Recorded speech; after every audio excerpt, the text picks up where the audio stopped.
ಇನ್ನು ಕಫದೋಷ. ಕಫದೋಷ ಅಂದ್ರೆ ಏನು? ಏನು ಕಫ ಅಂದ್ರೆ ಸುಂಬಳ ಅಷ್ಟೇ ನೆನಪಾಗತ್ತಲ್ವಾ? ಕಫ ಅಂತಂದ್ರೆ ಗೊಣ್ಣೆ, ಮೂಗಲ್ ಬರೋದು, ಎದೆಲ್ ಕಟ್ಟೋದು ಅಷ್ಟೇ ನಿಮಗೆ ಗೊತ್ತು. ಅಲ್ಲ, ಕಫದೋಷ ಅಂತಂದ್ರೆ ನಿಮ್ಮ ದೇಹದ ಆಧಾರ, ಇಡೀ ದೇಹವನ್ನ, ಈಗ ನೋಡಿ ಒಂದು ಬೈಂಡಿಂಗ್ ಏಜೆಂಟ್ ಬೇಕಲ್ವಾ? ಈಗ ನಾವೆಲ್ಲ ಪಂಚಮಹಾಭೂತಗಳಿಂದ ಆಗಿದ್ದು ಅಂತ ನಿಮಗೆ ಗೊತ್ತು. ನಮ್ಮ ದೇಹದಲ್ಲಿ ನೀರಿನ ಪ್ರಮಾಣ ಎಷ್ಟಿದೆ? ಎಷ್ಟಿದೆ? ಹಾ, ಮೋರ್ ದನ್ 70 or 75% ನಮ್ಮ ದೇಹದಲ್ಲಿರೋದು ನೀರು. ಮಣ್ಣು ಎಷ್ಟಿದೆ? ಒಂದು 5ರಿಂದ 8%, 10% ಇದೆ. ಒಂದು 10% ಪೃಥ್ವಿ ಮಹಾಭೂತ. ಮಣ್ಣು ಅಂದ್ರೆ ಈ ನೆಲದ ಮಣ್ಣಲ್ಲ, ಪೃಥ್ವಿ ಮಹಾಭೂತ ಇರೋದು ಒಂದು 10%. ಆಯ್ತಾ? ಬಾಕಿ ಉಳಿದದೆಲ್ಲ ಸೇರಿ ಒಂದು 5-10% ಸೇರಿ ನಮ್ಮ ದೇಹದಲ್ಲಿ ನೀರೇ ಇಷ್ಟು. ಈಗ ನೋಡಿ, ಇಮ್ಯಾಜಿನ್ ಮಾಡ್ಕೊಳ್ಳಿ, ಪೃಥ್ವಿ ಅಪ್ ತೇಜವಾಯು ಆಕಾಶದಲ್ಲಿ ನಾನು ನಿಮಗೆ 75% ನೀರು ಕೊಟ್ಟೆ, ಒಂದು 10ರಿಂದ 15% ಮಣ್ಣು ಕೊಟ್ಟೆ, ಆಮೇಲೆ ಒಂಚೂರು ಗಾಳಿ, ಆಮೇಲೆ ಒಂಚೂರು ಗಾಳಿ, ಒಂಚೂರು ಬೆಂಕಿ, ಮತ್ತೆ ಒಂದ್ ಸ್ವಲ್ಪ ಖಾಲಿ ಜಾಗ ಕೊಟ್ಟೆ. ಒಂದು ಮೂರ್ತಿಯನ್ನ ನೀವು ತಯಾರಿಸಿ ಕೊಡ್ಬೇಕಾಗತ್ತಾ? ಎಷ್ಟಿದೆ? ನೀರೆಷ್ಟಿದೆ? ಮಣ್ಣೆಷ್ಟಿದೆ? 10ರಿಂದ 15%.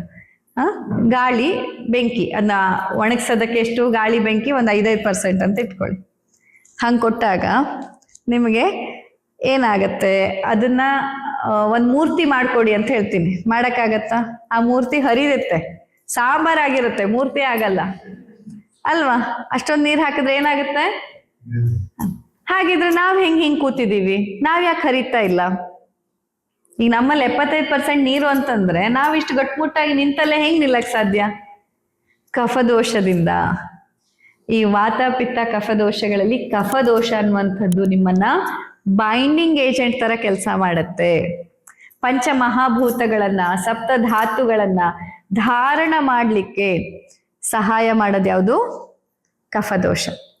ಕಫದೋಷ ಇರುವ ಕಾರಣಕ್ಕೆ ಅದನ್ನ ಎಲ್ಲದನ್ನ ಜೊತೆಗೆ ಸೇರಿಸಿ, ಆ ಮಣ್ಣಿರೋ ಎಷ್ಟು 10-15% ಮಣ್ಣನ್ನೇ ನಮ್ಮ ದೇಹವಾಗಿ ಪೃಥ್ವಿ ಮಹಾಭೂತ ತರ ಅಂಗಾಂಗಗಳಾಗಿ ಮಾಡಿ, ಅದ್ರ ಒಳಗೆ ಈ 75% ನೀರಿದ್ರೂ ಕೂಡ ಪಳ್ಳಂತ ಅಣೆಕಟ್ಟು ಹೊಡೆದಂಗೆ ಹೊಡೆದು ನಾವು ಹರಿದಾಡಲ್ಲ, ಬಿಕಾಸ್ ಆಫ್ ಕಫದೋಷ.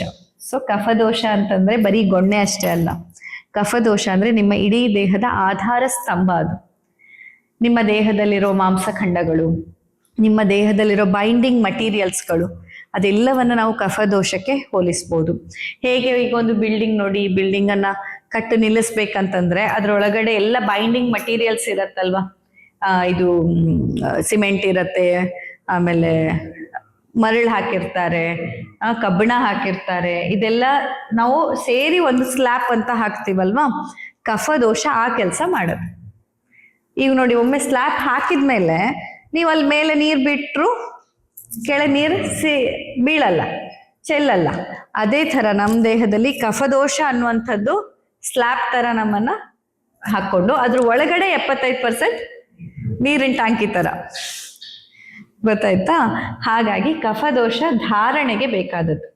ಸೊ ಯಾವಾಗ ಕಫದೋಷ ನಮ್ಮಲ್ಲಿ ಹೆಚ್ಚಾಗತ್ತೆ ಅಥವಾ ಡಿಸ್ಟರ್ಬ್ ಆಗತ್ತೆ, ಇಲ್ಲೂ ಅಷ್ಟೇ, ಕಫ ಹೆಚ್ಚು ಅಥವಾ ಕಡಿಮೆ ಅಂತ ಬಂದಾಗ, ಕಫ ಹೆಚ್ಚಾದಾಗ ನಿಮ್ಗೆ ಹೆವಿನೆಸ್ ಅನ್ನ ಕೊಡುತ್ತೆ.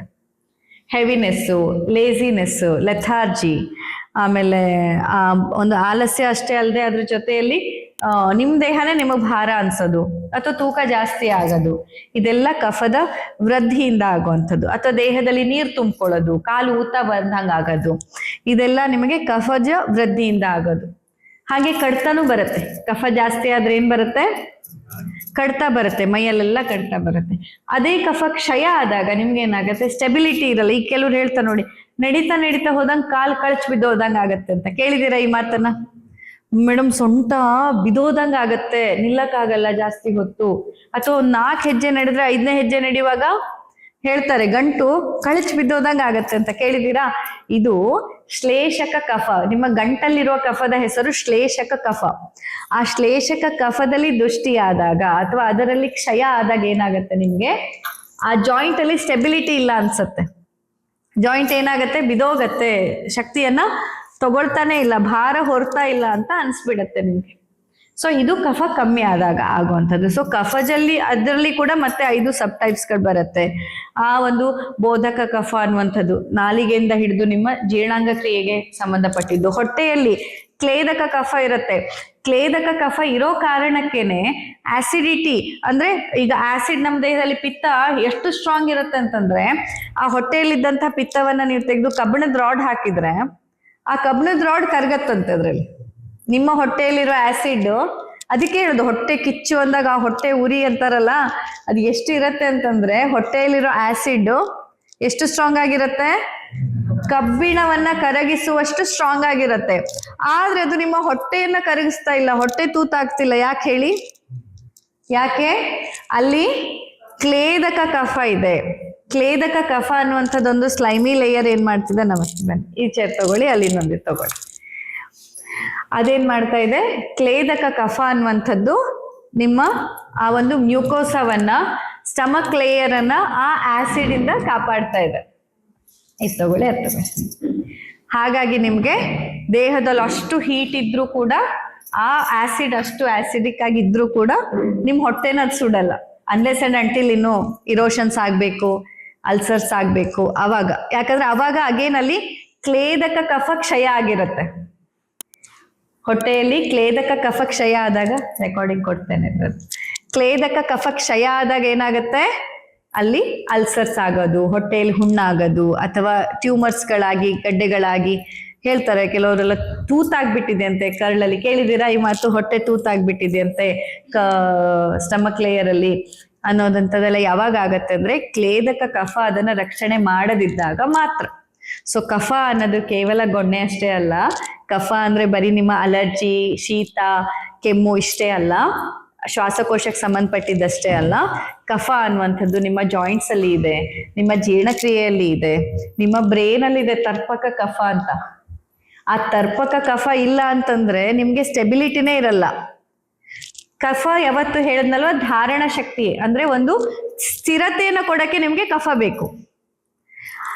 ಮಿದುಳಿನಲ್ಲಿ ಪ್ರಾಣವಾತ ಅಂತ ಇದೆ. ಅದು ನಿಮ್ಗೆ ಏನ್ ಮಾಡುತ್ತೆ, ನಿಮ್ಮ ಆಕ್ಟಿವಿಟಿಯನ್ನೆಲ್ಲ, ನಿಮ್ಮ ಚಲನೆಗೆ ಸಂಬಂಧಪಟ್ಟದ್ದು, ಅಂದ್ರೆ ಮೈಂಡ್ ತುಂಬಾ ಆಕ್ಟಿವ್ ಆಗಿ ಕ್ರಿಯಾಶೀಲವಾಗಿ ಓಡೋದಕ್ಕೆ ಪ್ರಾಣವಾತ ನಿಮ್ಗೆ ಹೆಲ್ಪ್ ಮಾಡುತ್ತೆ. ಆದ್ರೆ ಅದು ಓಡ್ತಾ ಓಡ್ತಾ ಒಂದೊಂದ್ಸತಿ ಏನಾಗ್ಬಿಡುತ್ತೆ, ವಾತದ ಗುಣ, ವಾತ ಡಿಸ್ಟರ್ಬ್ ಆಗ್ಬಿಟ್ರೆ ಓವರ್ ಥಿಂಕಿಂಗ್ ಆಗ್ಬಿಡುತ್ತೆ, ರೆಸ್ಟ್ಲೆಸ್ನೆಸ್ ಆಗ್ಬಿಡುತ್ತೆ. ಅದು ಡಿಸ್ಟರ್ಬ್ಡ್ ವಾತ ಕಂಡೀಷನ್. ಅದನ್ನ ಕಂಟ್ರೋಲಿಗೆ ತರೋದಕ್ಕೆ ಬೇಕಾಗದೆ ಈ ಕಫ, ತರ್ಪಕ ಕಫ. ತರ್ಪಕ ಕಫ ಏನ್ ಮಾಡುತ್ತೆ, ಅದನ್ನ ಸೆಟಲ್ ಡೌನ್ ಮಾಡಕ್ಕೆ, ಅದನ್ನ ಸ್ಥಿರತೆಯನ್ನ ತರೋದಕ್ಕೆ ನಿಮ್ಗೆ ತರ್ಪಕ ಕಫ ಬೇಕು ಬ್ರೈನ್ ಅಲ್ಲಿ ಇರುವಂತದ್ದು. ಹೀಗೆ ವಾತ, ಪಿತ್ತ, ಕಫ 3ರಲ್ಲಿ 5 ಸಬ್ ಟೈಪ್ಸ್ ಗಳಿವೆ. 5 ಟೀಮ್ ಮೆಂಬರ್ಸ್ ಇದ್ದಂಗೆ. ಕಫದಲ್ಲಿ ಕೂಡ ಜಾಯಿಂಟ್ ಅಲ್ಲಿ ಕಫ ಇದೆ. ಆ ಜಾಯಿಂಟ್ ಅಲ್ಲಿ ಇರುವಂತಹ ಶ್ಲೇಷಕ ಕಫದಿಂದಾಗಿ ನಿಮ್ಗೆ ಜಾಯಿಂಟಿಗೆ ಒಂದು ಸ್ಟೆಬಿಲಿಟಿ ಸಿಗತ್ತೆ, ಸ್ಟ್ರೆಂತ್ ಸಿಗತ್ತೆ. ಇಲ್ದಿದ್ರೆ ನೋಡಿ, ನಿಮ್ಮ ಆಂಕಲ್ ಜಾಯಿಂಟ್ ಇಷ್ಟು ಪುಟಾಣಿ ಆಂಕಲ್ ಜಾಯಿಂಟ್, ಇಡೀ ದೇಹ ನಾವು 50 kg, 60 kg, 70 kg, 80 kg, 100 kg, 120, ಒಬ್ಬ ಎಷ್ಟು ಬೇಕೋ ಬೆಳೆಸ್ಕೋತೀವಿ ನಮ್ಮ ದೇಹನ. ನಿಮ್ ಪಾದ ನೋಡ್ಕೊಳ್ಳಿ, ಚಿಕ್ಕದಾಗಿರೋ ಆ ಒಂದು ಗಂಟು ನಿಮ್ಮನ್ನ ಇನ್ನ ಸ್ಟೇಬಲ್ ಆಗಿ ನೀವು ನಿಲ್ಲೋ ತರ ಮಾಡ್ತಿದೆ ಅಂತಂದ್ರೆ ಅದಕ್ಕೆ ಕಾರಣ ಶ್ಲೇಷಕ ಕಫ. ಶ್ಲೇಷಕ ಕಫ ಅಲ್ಲಿ ಇಲ್ಲದಿದ್ರೆ ನಿಮ್ಮ ಪುಟಾಣಿ ಕಾಲು ಎತ್ಕೊಳಕ್ ಆಗಲ್ಲ ನಿಮ್ಮನ್ನ, ನಿಮ್ ಭಾರ ಅದು ಎತ್ಕೊಳ್ಳೋದಿಲ್ಲ, ನಿಮ್ಗೆ ಸ್ಟೆಬಿಲಿಟಿ ಸಿಗೋದಿಲ್ಲ, ನಿಂತ ತಕ್ಷಣ ಬಿದ್ದು ಹೋಗತ್ತೆ. ಗೊತ್ತಾಯ್ತಾ? ಸೊ ಕಫ ಅನ್ನೋದನ್ನ ನಾವು ನೋಡ್ತಾ ಬಂದಾಗ ದೇಹದಲ್ಲಿ ಬೇರೆ ಬೇರೆ ಕೆಲಸವನ್ನ ಮಾಡುತ್ತೆ.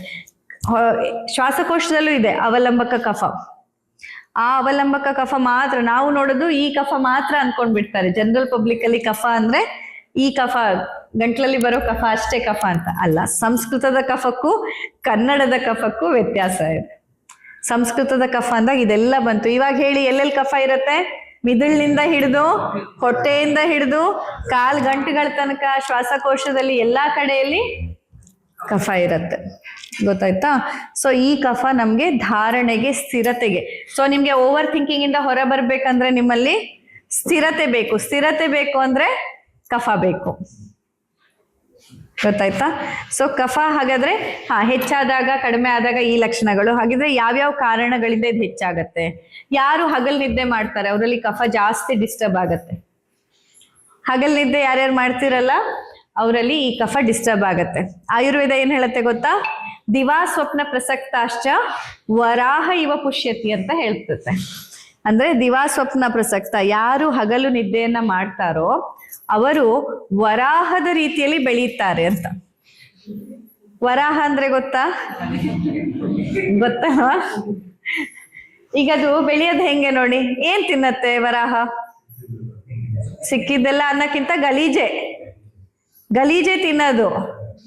ಹೆಲ್ದಿ ಸಾವಯವ ಫುಡ್ ಅಲ್ಲ. ಸಾವಯವನೇ, ಜೈವಿಕ, ಪೂರಾ ಸಾವಯವನೇ ತಿನ್ನೋದು ಅಲ್ವಾ? ಪೂರಾ ಸಾವಯವ ತಿಂದ್ರೂ ಹೆಂಗ್ ಬೆಳೆಯತ್ತದು? ಅದೇ ತರ ನಾವು ಹಗಲ್ ನಿದ್ದೆಯನ್ನ ಮಾಡಿದ್ರೆ ವರಾಹದ ರೀತಿಯಲ್ಲಿ ನಮ್ಮ ದೇಹ ಬೆಳೆಯತ್ತೆ ಅಂತ ಆಯುರ್ವೇದ ಹೇಳೋದು. ಸೊ ಹಗಲ್ ನಿದ್ದೆ ಮಾಡೋದ್ರಿಂದ ಕಫ ಡಿಸ್ಟರ್ಬ್ ಆಗತ್ತೆ. ಹಾಗೆ ತುಂಬಾ ನೀರು ಕುಡಿಯೋದ್ರಿಂದನೂ ಕಫ ಡಿಸ್ಟರ್ಬ್ ಆಗತ್ತೆ. ನೀರು ಒಳ್ಳೇದು ಸರಿ, ಆದ್ರೆ ಎಷ್ಟು? ನಿಮ್ಮ ದೇಹದ ಅಗತ್ಯಕ್ಕೆ ತಕ್ಕಷ್ಟು. ಈಗ ನೋಡಿ, ಸಾಂಬಾರ್ ಮಾಡಕ್ಕೆ ನೀರ್ ಬೇಕು, ನೀರಿಲ್ದೆ ಸಾಂಬಾರ್ ಮಾಡಕ್ ಆಗಲ್ಲ. ಹಾಗೆ ಅಂತ ದಿನ 2-3 ಲೀಟರ್ ಎಕ್ಸ್ಟ್ರಾ ನೀರು ಹುಯ್ದ್ಬಿಟ್ರೆ ಸಾಂಬಾರ್ ಟೇಸ್ಟ್ ಆಗತ್ತಾ? ಇಲ್ಲ ಅಲ್ವಾ? ಅದೇ ರೀತಿಯಲ್ಲಿ ನಿಮ್ಮ ದೇಹದಲ್ಲಿ ನೀರು ಅಗತ್ಯ. ಬಟ್ ಅತಿಯಾಗಿ 10 ಲೀಟ್ರು 12 ಲೀಟ್ರು 7-8 ಲೀಟ್ರು ದಿವಸಕ್ಕೆ ಕುಡಿಯೋರು ಏನ್ ಮಾಡ್ಕೋತಾರೆ? ದೇಹದಲ್ಲಿ ಇಂಬ್ಯಾಲೆನ್ಸ್ ಅನ್ನೇ ತಂದ್ಕೊಳ್ಳೋದು, ಅನಾರೋಗ್ಯವನ್ನೇ ತರೋದು. ಈವನ್ ಆಯುರ್ವೇದ ಡಯಾಬಿಟಿಸ್ ಯಾಕೆ ಬರುತ್ತೆ ಅಂತ ಹೇಳುವಾಗ ಅತ್ಯಂಬು ಪಾನ ಅನ್ನೋದನ್ನ ಫಸ್ಟ್ ರೀಸನ್ ಆಗಿ ಹೇಳುತ್ತೆ ಶ್ಲೋಕದಲ್ಲಿ. ಫಸ್ಟ್ ಕಾರಣ ಅತ್ಯಂಬು ಪಾನ, ಅತಿಯಾಗಿ ಅಂಬು ಅಂದ್ರೆ ನೀರು. ಅತಿಯಾಗಿ ನೀರು ಕುಡಿಯೋದು. ನಿಮ್ಮ ದೇಹದ ಚಟುವಟಿಕೆನೇ ಇಲ್ಲ, ಕೂತಲ್ಲೇ ಕೂತಿರ್ತೀನಿ, ಅದನ್ನ ದಿವಸ 6 ಲೀಟರ್ ನೀರು ಕುಡಿತೀನಿ, ಪಕ್ಕಾ ಡಯಾಬಿಟಿಸ್ ಬರುತ್ತೆ. ಬೇಕಾದ್ರೆ ನೀವು ಟ್ರೈ ಮಾಡಿ ನೋಡ್ರಿ, ಬರ್ದೇ ಇದ್ದವ್ರು. ಪಕ್ಕಾ ಬರುತ್ತೆ. ಮೆಟಬಾಲಿಸಮ್ ಹಾಳಾಗೇ ಆಗತ್ತೆ.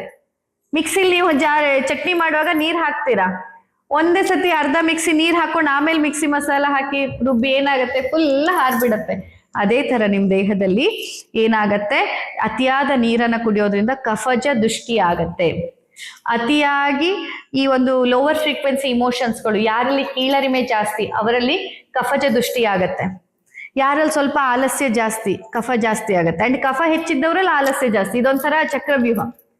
ಮೊದ್ಲು ನಿಮಗೆ ಆಲಸ್ಯ, ನೀವೇನೋ ಬೇರೆ ಕಾರಣಕ್ಕಾಗಿ ಆಲಸ್ಯ ಮಾಡಿದ್ರ, ಅದರಿಂದ ಕಫಜ ರೋಗಗಳು ಬಂತು. ಕಫಜ ರೋಗದ ಲಕ್ಷಣದಲ್ಲಿ ಆಲಸ್ಯನೂ ಒಂದು. ಆಮೇಲೆ ಆ ಸೈಕಲಿಂದ ಹೊರಗೆ ಬರೋಕೆ ಆಗಲ್ಲ. ನಿಮ್ಗೆ ಗೊತ್ತಿರುತ್ತೆ, ಟೆಕ್ನಿಕಲಿ ನಿಮ್ಗೆ ಗೊತ್ತು, ನಾನು ಲೇಜಿ ಆಗ್ಬಾರ್ದು, ನಾನು ಆಕ್ಟಿವ್ ಆಗಿರ್ಬೇಕು, ನಾನು ಏನಾದ್ರೂ ಮಾಡ್ತಾ ಇರ್ಬೇಕು ಕೆಲಸ, ನಾನು ಲೇಜಿ ಆಗ್ಬಾರ್ದು ಅಂತ ಮನ್ಸಿಗೆ ಗೊತ್ತಿರುತ್ತೆ. ಆದ್ರೆ ದೇಹಕ್ಕೆ ಅದನ್ನ ಮಾಡಕ್ ಆಗ್ತಾ ಇರಲ್ಲ, ಬಿಕಾಸ್ ನೀವು ಆ ಟ್ರ್ಯಾಪ್ ಅಲ್ಲಿ ಬಿದ್ದೋಗ್ಬಿಟ್ಟಿರ್ತೀರ. ಹಾಗೆ ಅತಿಯಾಗಿ ಸಿಹಿ ಪದಾರ್ಥ ತಿಂದ್ರೆ ಕಫ ಹೆಚ್ಚಾಗತ್ತೆ, ಕಫ ಡಿಸ್ಟರ್ಬ್ ಆಗತ್ತೆ. ಸಿಹಿ ಅನ್ನುವಂಥದ್ದು ಕಫಜ ಗುಣವನ್ನ ಹೆಚ್ಚುತ್ತೆ. ಅತಿಯಾಗಿ ಸಿಹಿ ತಿನ್ನೋರು, ಮತ್ತೆ ಹೆಚ್ಚಿನ ಪ್ರಮಾಣದ ಆಹಾರ ಸೇವನೆ ಅಂದ್ರೆ ಬಲ್ಕ್, ನೀವು ಈ ನಮ್ಮ ತಮಿಳ್ನಾಡು ಕಡೆಯಲ್ಲೆಲ್ಲ ನೋಡಿದ್ದೀರಾ, ಅನ್ನದ ಪ್ಲೇಟ್ ಹೆಂಗಿರುತ್ತೆ? ಗೋಪುರದ ತರ ಇರುತ್ತೆ. ಪಾಪ ಯಾರಿಗೆ ಅವಮಾನ ಮಾಡಕ್ಕಂತ ಹೇಳೋದಲ್ಲ, ಒಂದೊಂದು ಪದ್ಧತಿ ಒಂದೊಂದು. ಹಾಗೆ ಆ ಥರದಲ್ಲಿ ಆ ರೀತಿಯಾಗಿ ಅದೇ ತುಂಬಾ ಜಾಸ್ತಿ ಪ್ರಮಾಣದ ಆಹಾರ ಯಾವುದೇ ಆದ್ರೂ ಸರಿ, ಅದು ನೀವು ಹೆಲ್ದಿನೇ ಆದ್ರೂ ಸರಿ, ಹೆಲ್ದಿನೇ ತಿನ್ನೋದು ಅಂತ ಬೆಳಗಿಂದ 1 ಫ್ರೂಟ್ ಬೌಲು, ಆಮೇಲೆ ಮತ್ತೆ ಮಾಲ್ಟು, ಆಮೇಲೆ ಮತ್ತೆ ಡ್ರೈ ಫ್ರೂಟ್ಸು, ಆಮೇಲೆ ಮತ್ತೆ ಮಿಲ್ಕ್ ಶೇಕು, ಆಮೇಲೆ ಮತ್ತೆ ABC ಜ್ಯೂಸು, ಆಮೇಲೆ ಮತ್ತೆ ಎಳ್ನೀರು, ಆಮೇಲೆ ಮತ್ತಿನ್ನೇನು ಕುಡಿತೀರಾ? ಗ್ರೀನ್ ಟೀ, ದಾಲ್ಚಿನ್ನಿ ಟೀ, ಆಮೇಲೆ ಮತ್ತೆ ಮಾಮೂಲಿ ಚಾ ಒಂದು ಕುಡಿಬೇಕಲ್ಲ, ತಲೆನೋವು ಬರುತ್ತೆ, ಅದನ್ನ ಬೇರೆ ಕುಡಿಯೋದು. ಎಷ್ಟಾಯ್ತು ಆಹಾರ? ಎಲ್ಲ ಹೆಲ್ದಿನೇ. ಚಹಾ ಬಿಸ್ಕಿಟ್ ಒಂದು ಬಿಟ್ಟು ಬೇರೆ ಎಲ್ಲ ಹೆಲ್ದಿನೇ ಮೇಡಮ್. ಆದ್ರೆ ಖಾಲಿ ಹೊಟ್ಟೆಲ್ ಚಹಾ ಕುಡಿದ್ರೆ ಆರೋಗ್ಯಕ್ಕೆ ಒಳ್ಳೇದಲ್ಲ ಅಂತ ಯಾರೋ ಅಂದ್ರು, ಅದಕ್ಕೆ ನಾನು ಬುದ್ಗುಂಬಳಕಾಯಿ ಜ್ಯೂಸ್ ಕುಡಿದ್ಬಿಡ್ತೀನಿ, ಆಮೇಲೆ ನಾನು ಎಂತದು ಇದು ABC ಜ್ಯೂಸು ಕುಡ್ಕೊಬಿಡ್ತೀನಿ, ಆಮೇಲೆ ಅದೊಂದು ಸ್ವಲ್ಪ ಹೊತ್ತಾದ ತಕ್ಷಣ ಸ್ವಲ್ಪ ನೆನೆ ಹಾಕಿಡೋ ಎಲ್ಲ ಡ್ರೈ ಫ್ರೂಟ್ಸ್ ತಿನ್ಕೊಬಿಡ್ತೀನಿ, ಅದಾದ್ಮೇಲೆ ಮಾಲ್ಟ್ ಕುಡಿತೀನಿ, ಆಮೇಲೆ ನಾನು ಚಹಾ ಬಿಸ್ಕಿಟ್ ತಿಂತೀನಿ ಅಂತಾರೆ. ಎಷ್ಟು ಮೀಲ್ ಆಯ್ತು? 4 ಮೀಲ್ ಅಲ್ಲಿಗೆ ಮುಗೀತು. ಎಷ್ಟು ಗಂಟೆಗಿದ್ದು? ಬೆಳಿಗ್ಗೆ 7 ಗಂಟೆ ಒಳಗಡೆ. ಆಮೇಲೆ ನನಗೆ ಬಂದು ಕೇಳ್ತಾರೆ, ಮೇಡಮ್ ಯಾಕೆ ಇಷ್ಟೊಂದು ರೋಗ ಬಂತು? ನಾನು ಎಷ್ಟು ಹೆಲ್ತ್ ಕಾನ್ಶಿಯಸ್ನೆಸ್ ಇದೆ ನನಗೆ, ಎಲ್ಲ ಹೆಲ್ದಿನೇ ತಿನ್ನೋದು, ಹೊರಗಡೆ ಒಂದು ಮುಟ್ಟಲ್ಲ ಗೊತ್ತಾ, ನಾನು ಚಾ ಒಂದ್ ಬಿಟ್ರೆ ಬೇರೆ ಯಾವ್ದು ನಾನು ಅನ್ಹೆಲ್ದಿ ತಿನ್ನಲ್ಲ, ನಂಗೆ ಯಾಕೆ ರೋಗ ಬಂತು? ಈಗ ನೀವ್ ಹೇಳಿ, ಯಾಕೆ ರೋಗ ಬಂತು? ಅತಿಯಾದ ಆಹಾರ ಕಫಜ ದೃಷ್ಟಿಯನ್ನ ಮಾಡುತ್ತೆ. ಯಾವಾಗ ಕಫಜ ಧಾತುವಿನಲ್ಲಿ ದೃಷ್ಟಿ ಆಯ್ತು, ಆಗ ನಿಮ್ಮಲ್ಲಿ ಸ್ಥಿರತೆ ಕಳ್ಕೊಳ್ಳುತ್ತೆ. ಸ್ಥಿರತೆ ಕಳ್ಕೊಂಡ್ರಿ ಅಂದ ತಕ್ಷಣ ಬೇರೆ ಎಲ್ಲ ಧಾತುಗಳು, ಬೇರೆ ಎಲ್ಲ ದೋಷಗಳು ಕೂಡ ಡಿಸ್ಟರ್ಬ್ ಆಗುವ ಸಾಧ್ಯತೆ ಜಾಸ್ತಿ. ಹಾಗಾಗಿ ಆ ಒಂದು ಆಹಾರ ಪದ್ಧತಿಯಲ್ಲಿ ಇಂಥ ನಿಯಮಗಳನ್ನ ನೀವು ನೆನಪಲ್ಲಿ ಇಟ್ಕೊಂಡ್ರೆ ಕಫ ಬ್ಯಾಲೆನ್ಸ್ ತುಂಬಾ ಈಸಿ. ಗೊತ್ತಾಯ್ತಾ? ಮತ್ತೆ ಹಗಲಿದ್ದೆ ಹೇಳ್ತಾ ಇದ್ದೆ. ಹಗಲಿದ್ದೆ ಅಂದ್ರೆ ಏನ್ ಪುಟ್ಟಿ? ಹಗಲ್ ಹೊತ್ತಲ್ಲಿ ನಿದ್ದೆ ಮಾಡೋದು. ಸರಿ, ಹಗಲ್ ಯಾವಾಗ ಶುರುವಾಗತ್ತೆ? ಹಗಲ್ ಯಾವಾಗ ಮುಗಿಯತ್ತೆ? ನೀವೆಲ್ಲ ಎಷ್ಟು ಗಂಟೆಗೆ ಎದ್ದೇಳ್ತೀರಾ? ಇಲ್ಲಿ ಬಿಡಿ, ನಾವು ಟ್ರೀಟ್ಮೆಂಟ್ ಅಂತ ಎಬ್ಬಿಸ್ತೀವಿ, ಅದು ಬೇರೆ ಪ್ರಶ್ನೆ. ಮನೇಲಿದ್ದಾಗ ಹಗಲ್ ನಿದ್ದೆ ಅಂದ್ರೆ ನಿಮ್ಗೆ ಬರೀ ಮಧ್ಯಾಹ್ನ ಊಟದ ನಂತರ ನಿದ್ದೆ ಮಾತ್ರ ನೆನಪಾಗತ್ತೆ ಅಲ್ವಾ? ಬೆಳಿಗ್ಗೆನೆ 7 ಗಂಟೆಗೆ ಎದ್ರೆ ಸೂರ್ಯೋದಯ ಎಷ್ಟು ಗಂಟೆಗೆ ಆಗಿರತ್ತೆ? 6 o'clock, 6:30, ಒಮ್ಮೊಮ್ಮೆ 5:30, 5:45 ಅಲ್ವಾ? ಋತುವಿಗನುಸಾರವಾಗಿ ಸೂರ್ಯೋದಯ ಯಾವಾಗ್ಲೂ ಆಗಿರತ್ತೆ. ನಾವು ಹೇಳುವಾಗ್ಲೇ 7 ಗಂಟೆ, 8 ಗಂಟೆ, 9 ಗಂಟೆ, 10 ಗಂಟೆಗೆ, ಇನ್ನೂ ಲೇಟ್ ಆಗಿ ಹೇಳೋರು ಇದ್ದಾರೆ ಬಿಡಿ. ಇಲ್ಲಿರೋರೆಲ್ಲ ನೀವು ಕನ್ಸಿಡರಿಂಗ್ ದಟ್ ನೀವೆಲ್ಲ ಹೆಲ್ತ್ ಕಾನ್ಶಿಯಸ್ ಇರೋರು, ಅಟ್ಲೀಸ್ಟ್ 7 ಒಳಗೆ ನೀವೆಲ್ಲ ಹೇಳ್ತೀರಿ ಅಂದ್ಕೊಳ್ಳೋಣ. ಆದ್ರೂ 1 ತಾಸು ದಿವಾ ಸ್ವಪ್ನ ಆಯ್ತು. ಯಾಕಂದ್ರೆ ಹಗಲು ಆಲ್ರೆಡಿ ಶುರುವಾಗಿದೆ. ನಿಮ್ ಹಗಲು ನಿದ್ದೆ ಬೆಳಿಗ್ಗೆನೆ ಆಗಿದೆ, ಮತ್ತು ಮಧ್ಯಾಹ್ನನೂ ಮಲಗ್ತೀರಾ ಅಂದ್ರೆ ಎಕ್ಸ್ಟ್ರಾ. ಅದು ಗೊತ್ತಾಯ್ತಾ? ಆಮೇಲೆ ರಾತ್ರಿ ಜಾಗರಣ ಮಾಡಿದ್ರೆ ವಾತ ಡಿಸ್ಟರ್ಬ್ ಆಗತ್ತೆ. ರಾತ್ರಿ ಯಾವಾಗ ಶುರು ಆಯ್ತು? ಸೂರ್ಯಾಸ್ತ ಆದ್ಮೇಲೆ ಸಂಧ್ಯಾಕಾಲದ ಕೆಲ ಒಂದು ಎಂತದು ಎಂತದೊಂದು ಆ ಫಾರ್ಮ್ ಮುಗಿದ್ರೆ ಒಂದು ಸೂರ್ಯಾಸ್ತದ ನಂತರ 1 hour, 1.5 ಗಂಟೆ ಅಂದ್ಕೊಳ್ಳಿ, ಅಥವಾ ಅಟ್ಲೀಸ್ಟ್ ಬೈ 8 o'clock ರಾತ್ರಿ ಶುರು ಆಗತ್ತೆ. ನಾವ್ ಎಷ್ಟು ಜನ 8 ಗಂಟೆ ಮಲಗ್ತೀವಿ? ಜೋಕ್ ಅನ್ಸುತ್ತಲ್ಲ ನಿಮ್ಗೆ 8 ಗಂಟೆಗೆ ರಾತ್ರಿ ಶುರು ಮಲಗ್ಬೇಕಂದ್ರೆ? ಸೊ ರಾತ್ರಿ ಜಾಗರಣೆಯಿಂದಾಗಿ ವಾತ ಡಿಸ್ಟರ್ಬ್. ಈಗ ನಿಮ್ಮಲ್ಲಿ ಎಷ್ಟು ಜನರಲ್ಲಿ ವಾತ ಪ್ಲಸ್ ಇದೆಯಲ್ಲ, ಈಗ ಗೊತ್ತಾಯ್ತು ಯಾಕೆ ಪ್ಲಸ್ ಬರುತ್ತೆ ಅಂತ. ರಾತ್ರಿ 9, 10, 11, 10ಕ್ಕೆ ಮಲಗೋರೆಲ್ಲ ಬೇಗ, ಅಯ್ಯೋ ಮೇಡಮ್ ನಾವು ಬೇಗ ಮಲಗ್ಬಿಡ್ತೀವಿ, 10:30 ಮ್ಯಾಕ್ಸಿಮಮ್ 11 ಅಂದ್ರೆ ನಿದ್ದೆ, ತುಂಬಾ ಬೇಗ ಮಲಗ್ತೀವಿ ಅಂತ ಲೆಕ್ಕ. ಆದ್ರೆ 10:30ಗೆ ನಾನು ಮಲಗ್ತೀನಿ ಅಂತಂದ್ರು 8 ಗಂಟೆಯಿಂದ 10:30 ಅಂದ್ರೆ 2.5 ಗಂಟೆ ರಾತ್ರಿ ಜಾಗರಣೆ ಆಯ್ತು. ಇದು ಎಷ್ಟು ವರ್ಷದಿಂದ ಆಗ್ತಿದೆ? ಎಷ್ಟೋ ವರ್ಷದಿಂದ. ನೆನಪು ಮಾಡ್ಕೊಳ್ಳಿ, ನೀವು ಲಾಸ್ಟ್ 8 ಗಂಟೆ ನಿದ್ದೆ ಮಾಡಿದ ದಿನ ಯಾವ್ದಪ್ಪ ಹೇಳಿ ನಂಗೆ? ಈ ಜನ್ಮದಲ್ಲಂತೂ ನೆನಪಾಗ್ತಾ ಇಲ್ಲ ಅಲ್ವಾ? ಟಿವಿ ಬರೋದ್ಕಿಂತ ಮೊದಲು ಬೇಗ ಮಲಗ್ಬಿಡ್ತಿದ್ವಿ.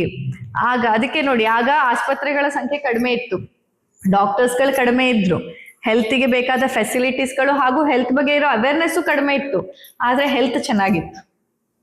ಇವಾಗ ನಾವು ಡಾಕ್ಟರ್ಸ್ಗಳು ಜಾಸ್ತಿ, ನಿಮಗೂ ಕೂಡ ಹೆಲ್ತ್ ಬಗ್ಗೆ ಡಾಕ್ಟರ್ಸ್ಗಿಂತ ಹೆಚ್ಚಿಗೆ ಗೊತ್ತಿರುತ್ತೆ. ನಿಮ್ಗೂ ಮಾಹಿತಿಗಳು, ಇನ್ಫಾರ್ಮೇಶನ್ ಯಾರಿಗೆ ಬೇಕಾದ್ರೂ ಬೇಕಷ್ಟು, ನಿಮ್ಗೆ ಓದ್ ಮುಗ್ಸಕ್ಕಾಗದೆ ಇರುವಷ್ಟು ಇನ್ಫಾರ್ಮೇಶನ್ಸ್ಗಳಿದ್ದಾವೆ. ಹತ್ರಕ್ಕೆ ಮಾರಿಗೆ ಡಾಕ್ಟರ್ಸ್ ಇದ್ದಾರೆ, ಆಸ್ಪತ್ರೆ ಇದೆ, ಎಲ್ಲ ಇದೆ. ಆದರೆ ಹೆಲ್ತ್ ಏನಾಗಿದೆ? ಹಾಳಾಗಿದೆ. ಯಾಕಂದ್ರೆ ಇಂಥ ಚಿಕ್ಕ ಮಿಸ್ಟೇಕ್ಸ್ಗಳು, ಇಂತಹ ಚಿಕ್ಕ ತಪ್ಪನ್ನ ನಾವು ಪದೇ ಪದೇ ಮಾಡ್ತಾ ನಮ್ಮ ಆರೋಗ್ಯ ಕಳ್ಕೊಂಡಿದೀವಿ. ಅದು ನಿಮ್ಗೆ ಗೊತ್ತೇ ಆಗಲ್ಲ. ನಿಮ್ ಲೆಕ್ಕದಲ್ಲಿ ಏನೋ ತೀರಾ ಬೇಡ್ದಿರೋ ಹ್ಯಾಬಿಟ್ಸ್ ಎಲ್ಲ ಮಾಡಿದಷ್ಟೇ ಅದು ತಪ್ಪು, ಅಥವಾ ತೀರಾ ಏನೋ ದೊಡ್ಡ ಮೋಸ ಯಾರಿಗೋ ಮಾಡಿದ್ರಷ್ಟೇ ಅದು ತಪ್ಪು. ಬಟ್ ನಿಮಗ್ ನೀವು ಮಾಡ್ಕೊಳ್ಳೋ ಮೋಸ ನಿಮಗ್ ಕಾಣದೇ ಇಲ್ಲ. ನಾಳೆಯಿಂದ ದಿನಾ ವ್ಯಾಯಾಮ ಮಾಡ್ತೀನಿ, ದಿನಾ ಬೆಳಿಗ್ಗೆ 5 ಗಂಟೆಗೆ ಹೇಳ್ತೀನಿ ಅಂತ ನಿಮಗೆ ನೀವು ಪ್ರಾಮಿಸ್ ಮಾಡ್ಕೋತೀರಾ. ಡೈಲಿ ಅರ್ಧ ಗಂಟೆ ಪ್ರಾಣಾಯಾಮ ಮಾಡ್ತೀನಿ ಅಂತ ನಿಮಗೆ ನೀವು ಪ್ರಾಮಿಸ್ ಮಾಡ್ಕೋತೀರಾ. ಮಾಡ್ತೀರಾ? ಆಮೇಲೆ ಮಾಡಲ್ಲ. ಇದು ಮೋಸನೇ, ನಿಮಗೆ ನೀವು ಮಾಡ್ಕೊಳ್ಳೋದು. ಅದು ಪಾಪನೇ, ನೆನಪಲ್ಲಿ ಇಟ್ಕೊಳ್ಳಿ. ಬರೀ ನೀವು ಬೇರೆ ಯಾರೋ ಒಬ್ರಿಗೆ ಮಾಡೋದು ಮೋಸ ಅಷ್ಟೇ ಮೋಸ ಅಲ್ಲ, ನಿಮಗೋಸ್ಕರ ನೀವು ಮಾಡ್ಕೊಳ್ಳದೆ ಇರೋದೂ ಮೋಸನೇ. ಅಂಡ್ ಅದ್ರ ಪಾಪನು ನೀವೇ ಅನುಭವಿಸ್ಬೇಕು. ಬಿಕಾಸ್ ನೀವು ಅಂತ ಬಂದಾಗಿಲ್ಲಿ ನಿಮ್ಮ ಆತ್ಮ, ಬಟ್ ನೀವು ಈ ದೇಹಕ್ಕೆ ಮಾಡ್ತಾ ಇರೋದು ಮೋಸ. ದೇಹಕ್ಕೆ ಮೋಸ ಮಾಡಿದ್ದಕ್ಕೆ ಆತ್ಮ ಅನುಭವಿಸ್ಲೇಬೇಕು. ಅರ್ಥ ಆಯ್ತಾ? ಹಾಗಾಗಿ ನಿಮಗೆ ನೀವು ಮೋಸ ಮಾಡ್ಕೋಬಾರ್ದು. ನಿಮ್ ಬಗ್ಗೆ ನೀವು ಕಾಳಜಿ ತಗೋಬೇಕು. ನಿಮ್ ದೇಹ ಅನ್ನೋದು ಬಾಡಿಗೆ ಮನೆ ಇದ್ದಂಗೆ. ಬಾಡಿಗೆ ಮನೆ ಬೇಕಾ ಬಿಟ್ಟು ಹಾಳು ಮಾಡಿ ಹೋಗಿ ನೋಡೋಣ, ಡಿಪಾಸಿಟ್ ವಾಪಸ್ ತಗೊಳ್ಳಿ ನಿಮ್ಮ ಓನರ್ ಹತ್ರ, ನೋಡೋಣ. ಬೇಕಾ ಬಿಟ್ಟು ಹಾಳು ಮಾಡಿ, ಆಯ್ತಾ? ಆಮೇಲೆ ಡಿಪಾಸಿಟ್ ವಾಪಸ್ ತಗೊಂಡು ತೋರಿಸಿ ನನಗೆ. ಮೇಲಿಂದ ನೀವೇ ಇನ್ನ ಎಕ್ಸ್ಟ್ರಾ ಕೊಡ್ಬೇಕಾಗತ್ತೆ, ರಿಪೇರಿಗೆ, ಮೇಂಟೆನೆನ್ಸ್ಗೆ, ಇನ್ನ ಹಾಳು ಮಾಡಿರೋದಕ್ಕೆ ಅಂತ ಎಕ್ಸ್ಟ್ರಾ ಕೊಡ್ಬೇಕಾಗತ್ತಲ್ವಾ? ಮತ್ತೆ ದೇಹಕ್ಕೆ ಇದು ರೆಂಟೆಡ್ ಹೌಸೇ. ನಿಮ್ಗೆ ಈ ಜನ್ಮಕ್ಕೆ ನಿಮ್ಮ ಆತ್ಮದ ಜರ್ನಿ ಬೆಟರ್ ಆಗ್ಲಿ ಅಂತ ಈ ದೇಹವನ್ನ ನೀವು ಉಪಯೋಗಿಸ್ಕೊತಾ ಇದ್ದೀರಾ ಅಷ್ಟೇ. ಇದು ನಿಮ್ದಲ್ಲ. ಉಪಯೋಗಿಸ್ಕೊಂಡು ಬಿಟ್ಟು ಹೋಗ್ತೀರಾ. ಬಟ್ ಬಿಟ್ಟು ಹೋಗುವಾಗ ಅದನ್ನ ಏನಾದ್ರೂ ಬೇಡದೇ ಇರೋ ಎಲ್ಲಾ ರೋಗಗಳು, ಎಲ್ಲಾ ಸಮಸ್ಯೆಗಳು, ಎಲ್ಲಾ ಕಷ್ಟನ ತುಂಬಿಸಿಟ್ಟು ನೀವು ಬಿಟ್ಟು ಹೋದ್ರೆ ಡಿಪಾಸಿಟ್ ಕಟ್ ಆಗೇ ಆಗತ್ತೆ, ಫೈನ್ ಬಿದ್ದೇ ಬೀಳತ್ತೆ. ಅದು ಈ ರೋಗದ ರೂಪದಲ್ಲಿ, ಕಷ್ಟಗಳ ರೂಪದಲ್ಲಿ, ತೊಂದರೆಗಳ ರೂಪದಲ್ಲಿ ನಿಮ್ಮ ಡಿಪಾಸಿಟ್ಸ್ ಎಲ್ಲ ಕಟ್ ಆಗ್ತಿರತ್ತೆ. ಅಂಡ್ ನೀವು ಕೇಳ್ತಿರ್ತೀರ, ಯಾಕೆ ಮೇಡಮ್ ನನಗೆ ಇಷ್ಟು ಕಷ್ಟ, ನಮಗೆ ಯಾಕೆ ಈ ತೊಂದರೆ ಬರ್ತಿದೆ? ಯಾಕಂದ್ರೆ ಸಿಂಪಲ್ ಮಿಸ್ಟೇಕ್ಸ್ಗಳನ್ನ ತುಂಬಾ ಸಮಯ ಮಾಡಿದಾಗ ಅದು ಅಕ್ಯುಮುಲೇಟ್ ಆಗುತ್ತೆ. ಅಕ್ಯುಮುಲೇಟ್ ಆಗ್ಬಿಟ್ಟು ನಮ್ಗೆ ಆ ತೊಂದರೆ ಕೊಡ್ತಾ ಇರುತ್ತೆ. ಸರಿನಾ? ಸೊ ಕಫಜ ಬ್ಯಾಲೆನ್ಸ್ ಆಗ್ಬೇಕು, ಕಫ ದೋಷ ಯಾವಾಗ್ಲೂ ನಿಮ್ಮಲ್ಲಿ ಸ್ಥಿರವಾಗಿರ್ಬೇಕಂತಂದ್ರೆ ಎವ್ರಿ ಡೇ ವ್ಯಾಯಾಮ ಮಾಡಲೇಬೇಕು. ಕನಿಷ್ಠ 20 ನಿಮಿಷ ಲೂಸ್ನಿಂಗ್ ಎಕ್ಸಸೈಸ್ ಇರ್ಬೋದು, ಹಾಗೇನೆ ಸ್ವಲ್ಪ ಜಾಗ್, ವಾಕ್, ನಿಮ್ಮ ಆರೋಗ್ಯಕ್ಕೆ ಅನುಗುಣವಾಗಿ. ನಡೆಯಕ್ಕೆ ಕಷ್ಟ ಆಗ್ತಾ ಇರೋರು ಫ್ಲೋರ್ ಎಕ್ಸಸೈಸ್ ಅಂದ್ರೆ ಮ್ಯಾಟ್ ಮೇಲೆ ಮಲಗಿಬಿಟ್ಟು ಕೈ ಎತ್ತದು, ಕಾಲ್ ಎತ್ತದು, ಕೈಗಳಿಗೆ ಮೂಮೆಂಟ್, ಕಾಲ್ಗಳಿಗೆ ಮೂಮೆಂಟು, ಬೆನ್ನಿಗೆ ಟ್ವಿಸ್ಟ್ ಅನ್ನ ಕೊಡುವಂತಹ ಮೂಮೆಂಟ್ಸ್ಗಳು, ಇಂತಹ ಮೂಮೆಂಟ್ಸ್ಗಳನ್ನ ಎಷ್ಟು ಕೊಡ್ತೀರಾ ಅಷ್ಟು ಕಫಜ ದೃಷ್ಟಿಯನ್ನ, ಕಫಜ ಸಮಸ್ಯೆಯನ್ನ ನೀವು ದೂರ ಇಡ್ಬೋದು. ಮತ್ತೆ ಬಿಸಿ ನೀರು, ಮತ್ತೆ ಫಾಸ್ಟಿಂಗ್, ಇದೆಲ್ಲ ಕಫಕ್ಕೆ ಬೆಸ್ಟ್ ಔಷಧಿಗಳು. ಆಯಾ ಸಮಯಕ್ಕೆ ಅದಕ್ಕೆ ನೋಡಿ ಗುರುವಾರ ಒಪ್ಪತ್ತು ಮಾಡ್ತಿದ್ರು, ಸೋಮವಾರ ಒಪ್ಪತ್ತು ಮಾಡ್ತಿದ್ರು, ಏಕಾದಶಿ ಉಪವಾಸ ಮಾಡ್ತಿದ್ರು, ಇದೆಲ್ಲ. ಮತ್ತೆ ಇಂಟರ್ಮಿಟೆಂಟ್ ಫಾಸ್ಟಿಂಗ್ ಅಂತ ನೋಡಿ, ಸಂಜೆ ಬೇಗ ಮಲಗ್ಬೇಕಂದ್ರೆ ನೋಡಿ, ಅವರು ಸೂರ್ಯಾಸ್ತ ಆದ್ಮೇಲೆ ಮಲಗೋ ಸಿದ್ಧತೆ ಆಗ್ಬೇಕಂದ್ರೆ ಸಂಜೆನೆ ತಿನ್ಕೋಬಿಡ್ತಿದ್ರು. ತೋಟಕ್ಕೆ ಹೋಗಿ ಗದ್ದೆಗೆ ಹೋಗಿ ಕೆಲಸ ಮುಗಿಸಿ ಬಂದ ತಕ್ಷಣ ಅಂಬ್ಲಿ ಕುಡಿದ್ಬಿಡೋದು. ಅಂಬ್ಲಿ ಕುಡ್ಕೊಂಡು ಕತ್ಲಾಗೋ ತನಕ ಏನೇನ್ ಮನೆ ಕೆಲಸ ಇದೆ ಅದೆಲ್ಲ ಮುಗಿಸಿ ಕತ್ಲಾದ ತಕ್ಷಣ ಮೊದ್ಲ ಚಿಮಣಿ ದೀಪ ಬರ್ತಿತ್ತು, ಚುಮ್ನೆ ಎಣ್ಣೆ ಸಿಗ್ತಿರ್ಲಿಲ್ಲ, ಆಮೇಲೆ ಅದು ಖರ್ಚಾಗ್ಬಿಡತ್ತಂತ ಮೊದ್ಲು ಕೆಲಸ ಮುಗಿಸಿ ನಿದ್ದೆ ಮಾಡ್ಬಿಡೋದು, ನಿದ್ದೆ ಮಾಡ್ತಿದ್ರು. ಆಮೇಲೆ ಬೆಳಿಗ್ಗೆ ಬೇಗ ಎದ್ದು ಮತ್ತೆ ಕೆಲಸ ಶುರು. ಸೊ ಅಲ್ಲಿ ಬೇಗ ಊಟ ಆಗ್ತಿತ್ತು. ಇಂಟರ್ಮಿಟೆಂಟ್ ಫಾಸ್ಟಿಂಗ್ ಅವ್ರಿಗೆ ಎಷ್ಟು ಚೆನ್ನಾಗಿ ಆಗ್ತಿತ್ತು. ಸಂಜೆ ಬೇಗ ಬೇಗ ಮಲಗ್ಬೇಕಂತ ಎಲ್ಲ ಮುಗಿಸ್ಕೊಂಡು ಮಲಗ್ಬಿಡೋದು, ಬೆಳಿಗ್ಗೆ ಬೇಗ ಎದ್ದು ಗದ್ದೆಗೆ ಹೋಗಿ ಅದೆಲ್ಲ ಕೆಲಸ ಮಾಡಿ ಆಮೇಲೆ ಗಂಜಿ ಬೇಯಿಸ್ಕೊಂಡು ಊಟ ಮಾಡೋದು. ಎಷ್ಟು 16 ಗಂಟೆಗಳ ಇಂಟರ್ಮಿಟೆಂಟ್ ಫಾಸ್ಟಿಂಗ್ ಅವ್ರಿಗೆ ಗೊತ್ತಿಲ್ದೇನೆ ಅವ್ರು ಮಾಡ್ತಿದ್ರು, ಹಂಗಾಗಿ ಅವ್ರು ಆರೋಗ್ಯವಾಗಿದ್ರು. ನಾವು ರಾತ್ರಿ 11 ಗಂಟೆ ತನಕ ತಿಂತಾನೆ ಇರ್ತೀವಿ, ಆಯ್ತಾ, ಡಿನ್ನರೇ 9, 10, 11 ಆಗತ್ತೆ. ಅದ್ರ ಮೇಲಿಂದ ಮತ್ತೆ ಮಿಡ್ ನೈಟ್ ಕ್ರೇವಿಂಗ್ ಅಂತ ಮಲಗಿದವ್ರು ಎದ್ದು ಬಂದು ತಿನ್ನೋದ್ರು ಇದಾರೆ, ನಂಗೆ ಗೊತ್ತು, ಸುಮ್ನಿರಿ ಆಯ್ತಾ. ನಿದ್ದೆ ಮಾಡಿದ್ಮೇಲೂ ನಿದ್ದೆ ಬಂದಿಲ್ಲ, ಮಧ್ಯೆ ಏನೋ ಎಚ್ಚರ ಆಯ್ತು ಅಂತಂದ್ರೆ ಮತ್ತೆ ಎದ್ದು ಫ್ರಿಜ್ಜಲ್ಲಿ ಏನಿದೆ, ಡಬ್ಬದಲ್ಲಿ ಏನಿದೆ ಅಂತ ತೆಗ್ದು ಬಾಯಾಡ್ಸೋರು ಇದೀರಾ. ಹಿಂಗೆ ರಾತ್ರಿ ಪೂರ ತಿಂತಿರೋದು. ಮತ್ತೆ ಬೆಳಿಗ್ಗೆ ಎದ್ದಾಗಿನಿಂದ ಶುರು, ಲಿಂಬೆ ಹಣ್ಣು ನೀರು, ಬಿಸಿನೀರು, ಜೇನುತುಪ್ಪ, ಡ್ರೈ ಫ್ರೂಟ್ಸು, ಅದೇ ಅವಾಗೆಲ್ಲ ಹೇಳಿದ್ನಲ್ಲ, ಅದೆಲ್ಲ ಬೆಳಿಗ್ಗೆ ಎದ್ದ ತಕ್ಷಣ ಸ್ಟಾರ್ಟ್. ನಿಮ್ ದೇಹಕ್ಕೆ ಏನಾಗ್ತಿದೆ ಯೋಚನೆ ಮಾಡಿದೀರಾ? ಆ ದೇಹ ಯಾಕೆ ನಿಮ್ಗೋಸ್ಕರ ಇನ್ನೂ ಕೆಲಸ ಮಾಡ್ತಿದೆ ಅಂತ ನೀವು ಕೇಳ್ಬೇಕು. ಆಕ್ಚುಲಿ ಯಾಕೆ ದೇಹ ರೋಗ ಕೊಡ್ತಿದೆ ಅಂತಲ್ಲ. ಈಗ ನೀವೇ ಏನಾದ್ರು ನಿಮ್ ದೇಹದ ಕೆಲಸ ಜಾಗದಲ್ಲಿ ಇದ್ದಿದ್ರೆ, ದೇಹ ಈಗ ಉದಾಹರಣೆಗೆ ಈ ದೇಹ ನಿಮ್ಮನೆ ಕೆಲಸದವಳು ಅಂತ ಅನ್ಕೊಂಡು ನೀವು ಓನರ್ ಅಂತ ಅನ್ಕೊಂಡಿದ್ದಿದ್ರೆ, ಆ ಕೆಲಸದವಳು ಯಾವಾಗ್ಲೂ ಬಿಟ್ಟು ಹೋಗ್ತಿದ್ಲು ನೀವು ಮಾಡೋ ಶೋಷಣೆಗೆ. ವ್ಯಾಯಾಮ ಬೇಕಾದಾಗ ವ್ಯಾಯಾಮ ಕೊಡಲ್ಲ, ಫುಡ್ ಬೇಕಾದಾಗ ಫುಡ್ ಕೊಡಲ್ಲ, ರೆಸ್ಟ್ ಬೇಕಾದಾಗ ರೆಸ್ಟ್ ಕೊಡಲ್ಲ, ಫುಡ್ ನಿಲ್ಲಿಸ್ಬೇಕು ಅಂದಾಗ ನಿಲ್ಸೋದಿಲ್ಲ, ತಿನ್ಸೋದು, ತುರ್ಕೋದು. ಹೆಲ್ದಿ ಹೆಲ್ದಿ ಅನ್ನೋದು ಈ ನ್ಯೂಸ್ ಅಲ್ಲಿ ಒಂದು ಓದ್ತಾರೆ, ಇದು ಒಳ್ಳೇದಂತೆ ಅನ್ನೋದು ತಿನ್ನೋದು, ಆ ನ್ಯೂಸ್ ಅಲ್ಲಿ ಇನ್ನೂ ಇದು ಒಳ್ಳೇದಂತೆ ಅನ್ನೋದು ತಿನ್ನೋದು, ಎಲ್ಲ ತಿನ್ನೋದು. ಅಷ್ಟುದನ್ನು ದೇಹದ ಮೇಲೆ ಪ್ರಯೋಗ ಮಾಡೋದು. ದೇಹ ಏನಾದ್ರೂ ಒಂದು ಮನುಷ್ಯ ಆಗಿದ್ದಿದ್ರೆ ಅಥವಾ ನಿಮ್ಮ ಕೆಲಸದವ್ರು ಆಗಿದ್ದಿದ್ರೆ ಯಾವಾಗ್ಲೂ ನಿಮ್ಮನ್ನ ಬಿಟ್ಟು ಹೋಗ್ಬಿಟ್ಟಿರೋರು. ಆದ್ರೆ ನಿಮ್ ದೇಹ ಆಗಿದೆ ಪಾಪ ಇವತ್ತಿಗವರೆಗೆ ನಿಮ್ ಜೊತೆ ಇಲ್ದೆ, ಅದ್ರ ಮೇಲಿಂದ ನೀವು ಮತ್ತೆ ದೇಹಕ್ಕೆ ಬೈತೀರಾ, ಯಾಕೆ ನಂಗೆ ನೋವು, ಯಾಕೆ ನಂಗೆ ರೋಗ, ಯಾಕೆ ನಂಗೆ ಕಷ್ಟ ಅಂತ. ಬರೀ ಕಷ್ಟ ಕೊಡೋದಲ್ಲ, ನಿಮ್ಮನ್ನೇ ಬಿಟ್ಟು ಹೋಗ್ಬೇಕಿತ್ತು ನೀವು ಮಾಡಿರೋ ಶೋಷಣೆಗೆ. ಏನೋ ನಿಮ್ ಪುಣ್ಯ ಇತ್ತು, ಹೋದ ಜನ್ಮದಲ್ಲಿ ಸ್ವಲ್ಪ ಪುಣ್ಯ ಹೆಚ್ಚಿಗೆ ಮಾಡಿದ್ರಿ, ಹಾಗಾಗಿ ಇಷ್ಟು ಶೋಷಣೆ ಮಾಡಿದ್ರು ಈ ದೇಹ ಇವತ್ತಿಗೂ ನಿಮ್ ಜೊತೆ ಕೆಲಸ ಮಾಡ್ತಾ ಇದೆ. ಸ್ವಲ್ಪ ಗೌರವ ಕೊಡಿ ನಿಮ್ ದೇಹಕ್ಕೆ. ದೇಹಕ್ಕೆ ಆಹಾರವನ್ನ, ಅತಿಯಾದ್ರೆ ಅಮೃತವು ವಿಷ ಅಂತ ಅಂದಂಗೆ ಏನೇ ಆಗಿರ್ಬೋದು, ನಿಮ್ಮ ದೇಹ ಪಚನ ಮಾಡ್ಕೊಳಕ್ ಎಷ್ಟಾಗತ್ತೆ ಅಷ್ಟೇ ಕೊಡಿ. ಹೆಲ್ದಿ ಆರ್ ಅನ್ಹೆಲ್ದಿ, ಇಲ್ಲಿ ನಾನು ಬರೀ ಹೆಲ್ದಿ ಫುಡ್ ಅಂತ ಎಷ್ಟು ಬೇಕಾದ್ರೂ ತಿನ್ನಿ ಅಲ್ಲ, ಹೆಲ್ದಿ ಫುಡ್ ಆದ್ರೂ ಕೂಡ ನಿಮ್ಮ ಎಂತದ್ದು ಹಾಸಿಗೆ ಇದ್ದಷ್ಟೇ ಕಾಲು ಚಾಚು ಅಂದಂತೆ ನಿಮ್ಮ ಪಚನ ಶಕ್ತಿ ಎಷ್ಟಿದೆ, ಎಷ್ಟು ಒಂದು ಹಣತೆ ಇದೆ. ದೀಪ ಹಚ್ಚೋದಕ್ಕೆ ಎಣ್ಣೆ ಬೇಕು, ಹಂಗೆ ಅಂತ ಹಣತೆನೆ ಎಣ್ಣೆ ಡಬ್ಬಿಲ್ ಮುಳುಗ್ಸಿಟ್ರೆ ನಾನ್ ಶ್ರೀಮಂತ ಮೇಡಮ್, ತುಂಬಾ ಎಣ್ಣೆ ಇದೆ ನನ್ನ ಹತ್ರ, ಯಾಕೆ ಅದೇನು ಇಷ್ಟಿಷ್ಟು ಒಂದೊಂದು ಚಮಚ ಎಣ್ಣೆ ಹಾಕೋದು, ಚಿಕ್ಕದು ಅದು ಹಣತೆ. ಹಂಗಾಗಿ ನಾನೇನ್ ಮಾಡ್ತೀನಿ, ಹಣತೆನೆ ತಗೊಂಡೋಗಿ ಎಣ್ಣೆಲಿ ಮುಳುಗ್ಸಿಡ್ತೀನಿ. ಉರಿಯತ್ತ ಆ ದೀಪ? ಇಲ್ಲ ತಾನೆ. ಹಾಗೇನೆ ನೀವು ಮಾಡೋದು ಅಷ್ಟೇನೆ. ಒಂದು ನಟ್ಸ್ ಒಳ್ಳೇದಾ? ಹಾ ಒಳ್ಳೇದು, ತಗೊಳ್ಳಿ. KG ಗಟ್ಲೆ ತಿಂದು ಬಿಡೋದು. ಈ ಮೊನ್ನೆ ಒಬ್ರು ಅದೇ ಕ್ಲಿನಿಕ್ಗೆ ಬಂದಾಗ ಹೇಳಿದ್ರು, 400 ಗ್ರಾಮು ಪಂಪ್ಕಿನ್ ಸೀಡ್ ತಂದಿಟ್ಟಿದ್ರಂತೆ ಮಗನಿಗೆ. ಅವನು ಬೇರೆ ಎಲ್ಲ ಇದು ಜಂಕ್ ತಿನ್ಬಾರ್ದು ಅಂತ ಹೇಳಿ, ಏನಪ್ಪ ಮಧ್ಯೆ ಮಧ್ಯೆ ಹಸುವಾದಾಗ ಇದನ್ನ ತಿನ್ನು ನೀನು ಅಂತ ತಂದು ರೋಸ್ಟ್ ಮಾಡಿ ಇಟ್ಟಿದಾರ ಅಮ್ಮ ರೋಸ್ಟ್ ಮಾಡಿಟ್ಟ ನೆಕ್ಸ್ಟ್ ಡೇ ಹೋಗಿ ನೋಡೋದ್ರೊಳಗೆ ಡಬ್ಬ ಖಾಲಿ. 400 ಗ್ರಾಮ್. ಎಷ್ಟು ಹುಡುಗ? 15 ವರ್ಷದ ಹುಡುಗ. 400 ಗ್ರಾಮ್ ಪಂಪ್ಕಿನ್ ಸೀಡು ಒಂದು ಶಾಟಿಗೆ ಖಾಲಿ. ಅಂದ್ರೆ ನಮ್ಗೆ ನಮ್ಮ ಇಂದ್ರಿಯಗಳ ಮೇಲೆ, ನಮ್ಮ ಭಾವನೆಗಳು, ನಮ್ಮ ಆಸೆಗಳ ಮೇಲೆ ಕಂಟ್ರೋಲೇ ಇಲ್ಲ. ತಿನ್ನೋ ತಪ್ಪಂತಲ್ಲ, ಈ ದಿನಕ್ಕೆ 1 ಚಮಚ ನೀವು ತಿಂದ್ರೆ ಅದು ನಿಮ್ಗೆ ಆರೋಗ್ಯವನ್ನ ಕೊಡತ್ತೆ. ದಿವ್ಸಕ್ಕೆ 1 kg ತಿಂತೀನಂತ ಕೂತ್ರೆ ಹೌದು, ಎಷ್ಟೊಂದ್ಸತಿ ನೀವು ಏನೋ ಬೇಕು ಅಂದ ತಕ್ಷಣ ತಿನ್ನೋದ್ ನೋಡ್ತೀರಾ. ಮೊದ್ಲು 1 ಲೋಟ ಬೆಚ್ಚಗಿನ ನೀರನ್ನು ತಗೊಂಡು ಚಹಾ ಕುಡ್ದಂಗೆ ಸ್ವಲ್ಪ ಕುಡ್ದು ವೇಟ್ ಮಾಡಿ ನೋಡಿ, ಅಲ್ಲಿಗೆ ನಿಮ್ಮ ಹಂಗರ್, ನಿಮ್ಮ ಕ್ರೇವಿಂಗ್ ಹೋಗ್ಬಿಟ್ಟಿರುತ್ತೆ. ಆದ್ರೆ ನಿಮ್ಗೆ ಏನ್ ಗೊತ್ತಾ, ನಿಮ್ಗೆ ಅಂತಲ್ಲ ಎಲ್ಲರಿಗೂ ಕೂಡ ನಮ್ಮ ಭಾವನೆಗಳಿಂದಾಗೂ ನೀವು ತಿಂತೀರಾ. ನೀವು ತಿನ್ನೋದು ಬರೀ ನಿಮ್ ದೇಹಕ್ಕೋಸ್ಕರ ಅಲ್ಲ, ನಿಮ್ಗೆ ಹರ್ಟ್ ಆದ್ರೆ ನೀವು ತಿಂತೀರಾ, ಡಿಸ್ಟರ್ಬ್ಡ್ ಇಮೋಷನ್ಸ್ ಇದ್ರೆ ತಿಂತೀರಾ, ಯಾವುದೋ ಫ್ರಸ್ಟ್ರೇಷನ್ ಆದ್ರೆ ತಿಂತೀರಾ, ಹೆಲ್ತ್ ಹಾಳಾದ್ರೂ ತಿಂತೀರಾ, ಡೈಜೆಷನ್ ಹಾಳಾದ್ರೂ ತಿಂತೀರಾ. ಕರುಳು ಚೆನ್ನಾಗಿ ಅಬ್ಸರ್ವ್ ಮಾಡ್ಕೊಳಕ್ ಆಗ್ತಿಲ್ಲ ಅಂದಾಗ ಬ್ರೈನ್ ನಿಮ್ಗೆ ತಿನ್ನು ಅಂತಾನೆ ಸಿಗ್ನಲ್ ಕೊಡೋದು. ಯಾಕಂದ್ರೆ ಕರುಳಿಂದ ಹೊಟ್ಟೆಗೆ ಸಿಗ್ನಲ್ ಏನು, ಕರುಳಿಂದ ತಲೆಗೆ ಸಿಗ್ನಲ್ ಏನು ಹೋಗಿರತ್ತೆ, ಡಿಫಿಷಿಯನ್ಸಿ ಅಂತ. ಈ ನೀವು ಚೆನ್ನಾಗೇ ತಿಂದಿರ್ತೀರಾ, ಆದ್ರೆ ಕರುಳಲ್ಲಿ ಅಬ್ಸಾರ್ಪ್ಷನ್ ಬರೀ ಒಂದು 20% ಆಯ್ತು ಅಂತ ಇಟ್ಕೊಳ್ಳಿ. ಅವಾಗ ಆ 20% ಮಾತ್ರ ಅಬ್ಸಾರ್ಪ್ಷನ್ ಆಗಿರೋದ್ರಿಂದ ಬ್ರೈನಿಗೆ ಅದೇನಂತ ಹೇಳುತ್ತೆ, ಕರುಳು ಸಾಕಾಗಿಲ್ಲ, ಏನು ಸಾಕಾಗಿಲ್ಲ, ಬರೀ 20% ಅಂತ. ಅವಾಗ ಬ್ರೈನ್ ನಿಮ್ಗೆ ಏನ್ ಸೆನ್ಸೇಷನ್ ಕೊಡ್ತು, ತಿನ್ನಪ್ಪ ತಿನ್ನು, ಬರೀ 20% ಎಲ್ಲ ಏನಕ್ಕೂ ಸಾಕಾಗಲ್ಲ, ನೀನ್ ತಿನ್ನು ಅಂತ ಕ್ರೇವಿಂಗ್ ಕೊಡುತ್ತೆ. ಆದ್ರೆ ನೀವ್ ಎಷ್ಟೇ ತಿಂದ್ರು ಮತ್ತೆ ಕರುಳಲ್ಲಿ ಆಗೋದು 20% ಅಬ್ಸಾರ್ಪ್ಷನ್. ಇದರಿಂದಾಗಿನೇ ರೋಗಗಳು ಬರ್ತಾ ಇರತ್ತೆ. ಸೊ ಅಲ್ಲಿ ಆ ಸೈಕಲ್ ಕಟ್ ಆಗ್ಬೇಕಂತಂದ್ರೆ ಮೊದ್ಲು ಅಬ್ಸಾರ್ಪ್ಷನ್ ಚೆನ್ನಾಗಿ ಮಾಡ್ಬೇಕು. ಮೊದ್ಲು ನಿಮ್ಮ ಗಟ್ಟಲ್ಲಿ ಅಬ್ಸಾರ್ಪ್ಷನ್ ಚೆನ್ನಾಗಾಗ್ಬೇಕು. ಗಟ್ಟಲ್ಲಿ ಅಬ್ಸಾರ್ಪ್ಷನ್ ಚೆನ್ನಾಗಾದ್ರೆ ಮಾತ್ರ ಬ್ರೈನು ಕ್ರೇವಿಂಗ್ ಅನ್ನು ಕಡಿಮೆ ಮಾಡಕ್ ಸಿಗ್ನಲ್ ಕೊಡುತ್ತೆ. ಮತ್ತೆ ತಿನ್ನು ಅನ್ನೋ ಕ್ರೇವಿಂಗ್ ಇರಲ್ಲ. ಎಷ್ಟೊಂದ್ಸತಿ ನೋಡಿ, ನಿಮ್ಗೂ ಗೊತ್ತಿರತ್ತೆ, ಇದು ಹೆಲ್ದಿ ಅಲ್ಲ, ಅಥವಾ ಇದು ಬೇಡಪ್ಪ, ನಾನು ಈಗಷ್ಟೇ ತಿಂದಿದ್ದೀನಿ ಮತ್ತೆ ತಿನ್ಬಾರ್ದಂತ ನಿಮಗ್ ಗೊತ್ತಿರತ್ತೆ.